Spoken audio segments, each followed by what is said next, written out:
জুমার দিন দুপুর 12টার পর আল্লাহর একটি নাম 7 বার পড়ুন, আপনার মনের সকল আশা পূরণ হবে ইনশাআল্লাহ। জুমার দিনটাকে রাসূল করিম সাল্লাল্লাহু আলাইহি ওয়াসাল্লাম এত বেশি গুরুত্ব তিনি দিয়েছেন। রাসূল বলেছেন জুমার দিনটা তোমরা হেলায় দোলায় কেটে দিও না। এমন কিছু টাইম আছে যেই টাইমে আল্লাহ সুবহানাহু ওয়া তাআলা বান্দার দোয়া কবুল করে থাকে। যদি ওই টাইমে আপনি দোয়া করতে পারেন ইনশাআল্লাহ এটা আরশে আজিমে গিয়ে নক করবে, আপনার সেই দোয়া কখনো ফেরত আসবে না।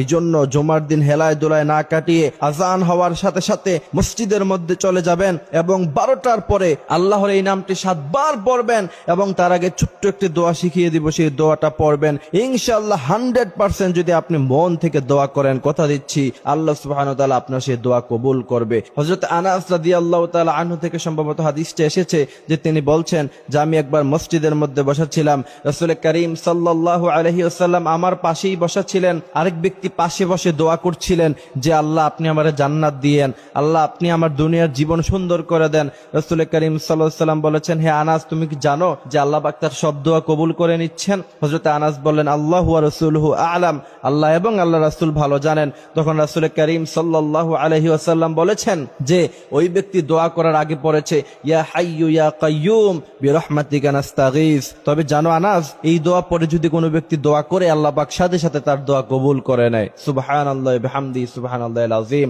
এই জন্য জুমার দিন দুপুর 12টার পরে এই দোয়ার সাথে সাথে আল্লাহর একটি নাম আছে যে নামটি যদি 7 বার পড়ার পরে আপনি দোয়া করতে পারেন ইনশাআল্লাহ আশা করা যায় আল্লাহ পাক সাথে সাথেই আপনার দোয়া কবুল করবে। আল্লাহর সেই নামটি হচ্ছে আর রহমান আর রহমান আর রহমান।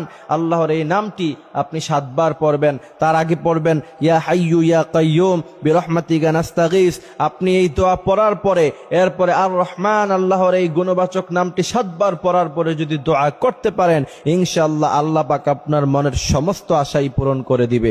অনেকে অবজেকশন করে যে হুজুর এত দোয়া করলাম কিন্তু দোয়া কবুল হয় না। কিন্তু প্রিয় ভাইয়েরা আমার কিছু টাইম আছে দোয়া কবুল হওয়ার, ওই টাইমে যদি আপনি দোয়া করতে পারেন আল্লাহ পাক 100% আপনার দোয়া কবুল করবে। যেমন জুমার নামাজের সময় দুপুর 12টার পরে ওই সময় যখন ইমাম সাহেব যখন খুতবা প্রদান করবে জুমার নামাজে 2 খুতবার মাঝখানে যদি আপনি এই দোয়াটা করতে পারেন ইনশাআল্লাহ রাসূল করিম সাল্লাল্লাহু আলাইহি ওয়াসাল্লাম বলেছেন পৃথিবীর সব কিছু মিস হয়ে যেতে পারে কিন্তু তোমার এই দোয়া কখনো মিস হবে না। অনেকেই বলে যে হুজুর অনেক দোয়া করি, কই দোয়া তো কবুল হয় না। অথচ রাসূল করিম সাল্লাল্লাহু আলাইহি ওয়াসাল্লাম বলেছেন বান্দার সমস্ত দোয়াই আল্লাহ পাক কবুল করে নেয়। বান্দার কোনো দোয়া এমন হয় না যে আল্লাহ পাক কবুল করে না। তবে আল্লাহ পাক কিছু দুনিয়াতেই দিয়ে দেয়। যেমন আপনি 2টি গাড়ি চেয়েছেন, আল্লাহ পাক আপনাকে 1টি গাড়ি দিয়েছেন।